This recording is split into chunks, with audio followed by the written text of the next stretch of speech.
Property कोई खरीद रहा हो, बंदा बेच रहा हो, तो उसका इकरारनामा लिखा जाता है, एग्रीमेंट लिखा जाता है। पहले सौदा किया जाता है ना कि ये प्रॉपर्टी है, पसंद आ गई, वो कहते हैं थोड़ा एडवांस हो, चलें सौदा कर लेते हैं, ताकि बाउंड हो जाए, बंदा किसी और को ना बेचे। तो वो जो इकरारनामा लिखा जाता है बड़ा अहम डॉक्यूमेंट है। इकरारनामा लिखा गया तो अगला बंदा बाउंड है, फिर आपको ही बेचेगा। लेकिन ऐसा नहीं है कि आपको अनलिमिटेड इख्तियार है कि जब मर्जी बेचे, ऐसा नहीं है। आप टाइम लिमिट होती है ना, उसके अंदर कुछ लवाजमात, कुछ कंटेंट होते हैं उसके। मिसाल एग्रीमेंट पार्टियों के नाम शाम लिखे जाते हैं, जो प्रॉपर्टी ले रहे हो उसकी डिस्क्रिप्शन लिखी जाती है, कौन सी प्रॉपर्टी है, कितनी है, कहाँ पे है, राइट लेफ्ट सारा कुछ लिखा जाता है।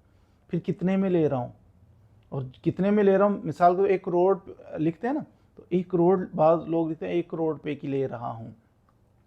अब देखें ये एग्रीमेंट लिखा गया ना, 1 करोड़ के साथ 1 ऐड कर दें तो वो क्या बन जाएगा, वो 1 करोड़ से कुछ और ही बन जाएगा, वो ज़्यादा आगे चली जाएगी।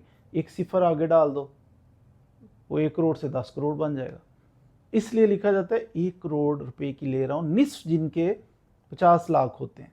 ये एहतियातें होती हैं, गुर होते हैं छोटे छोटे, ये लिखने चाहिए।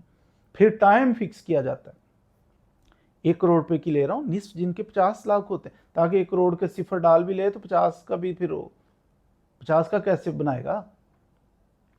इसलिए 1 करोड़ को 10 करोड़ कर भी ले तो 50 का फिर मुश्किल हो जाएगा उसके लिए, जगह जगह पे उसे करना पड़ेगा तब्दील।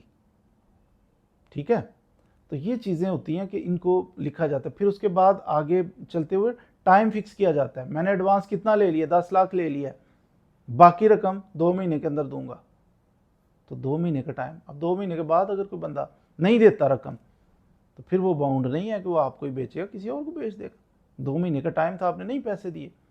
अगर आप पैसे दे रहे हो, वो मुकर जाता है, आप अदालत के अंदर जाके केस करोगे, केस करके आप उससे वो प्रॉपर्टी ले सकते हैं।